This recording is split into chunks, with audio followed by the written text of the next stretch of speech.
yìí pé wọ́n bá Priscilla sùn wàláì number one àti kọ́ mú Naira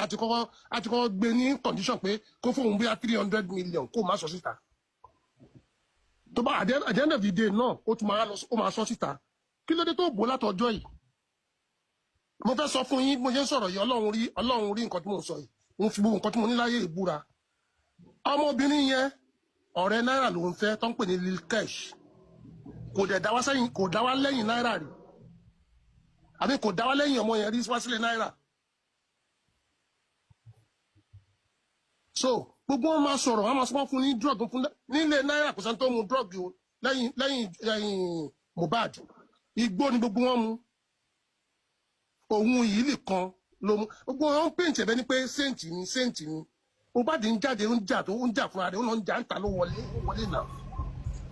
ká má sọ̀rọ̀ ẹni tó ti kú torí ẹ̀yin muslim lèmi wọ́n ti ní ẹni tó bá kú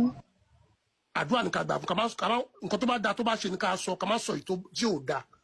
so ìyẹn lè bá rí ẹ máa pẹ́ Naira kó sọ̀rọ̀ kó tó bá ní kó tún sọ̀rọ̀ látọjọ́ yìí wọ́n á tún ọ̀rọ̀ ẹ̀ now ǹjẹ́ àìsọ̀rọ̀ ẹ̀ ń sìn ǹjẹ́ àṣírí gbogbo àwọn aṣebi ò jáde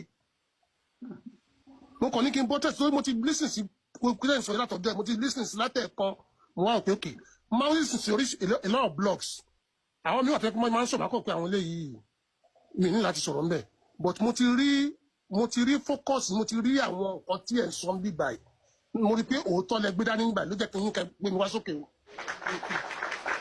mo ti rí pé òótọ́ níjẹ́ pé nítorí pé ọ̀rọ̀ yẹn kì í ṣe pé wà ní fẹ́fọ́ mi o àbọ̀ wà ní fẹ́fọ́ ọmọ mi o but mo rí pé òótọ́ ọ̀rọ̀ wà nú ọ̀rọ̀ tẹ́ ń sọ ẹ bá rí arákùnrin tó wọlé lẹ́ẹ̀kan tó ń béèrè question lọ́wọ́ Mr. Isiaki ẹ rí i pé àwọn nǹkan tó ti gbọ́ àwọn nǹkan tó kà ló ti gbé wá sórí wọ́n bá sùn kan lọ sí kinní kan lọ sí Tanzania kan lọ bóyá ọmọ àlè ni ìyọ̀ tó ń sọ yìí kì í sọ̀rọ̀ nígbà tó ń sọ̀rọ̀ níjọ́sí nítorí pé Ọlọ́run nígbà tọ́lọ́run bá fẹ́ fìyàn ṣẹ̀sìn síbí fẹ́ ìdákan ló ń bú lónìí àbí Naira Marley lọ́kọ̀ tó máa ra ọmọ òun lọ sọ́dọ̀ ẹ̀ eventually ó tún change ó náwọn ọmọ tó ń gbọ́dọ̀ òun lòún máa rán kí n ṣe ọmọ òun ó ṣe tún wá dán ọmọ ẹ̀ ń sìn náà rape gbogbo nǹkan tá a bá ń ṣe ṣá ẹ jẹ́ ká máa rántí pé Ọlọ́run wà Ọlọ́run rí gbogbo wa ẹni tó dá dáadáa ẹnìkan tí wà tó máa tún dá o èyí tí ò dá dáadáa ẹnìkan tí máa tún dá ṣé wá dé bá ṣe wá ń sọ̀rọ̀ yẹn ọlọ́mọdé ká máa fi ọ̀rọ̀ ọlọ́rọ̀ kọ́lọ́ máa fi ọ̀rọ̀ ọlọ́rọ̀ gbá wa lẹ́nu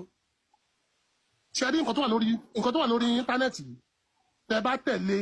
ọlọ́mọdé kéèyàn wọná o òótọ́ ọ̀rọ̀ ni mo sọ yìí o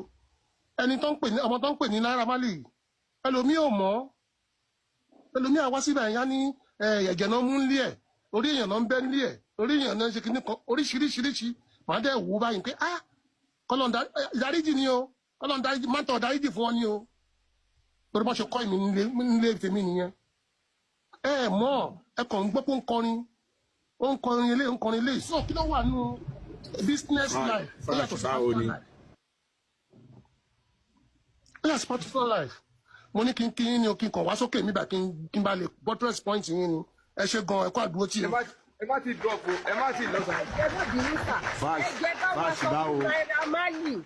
ó dàbí ò ṣe sọ̀rọ̀ but ẹ jọ ẹ jẹ́ kó tó bá ti anybody tó bá gbé kó gbé sí public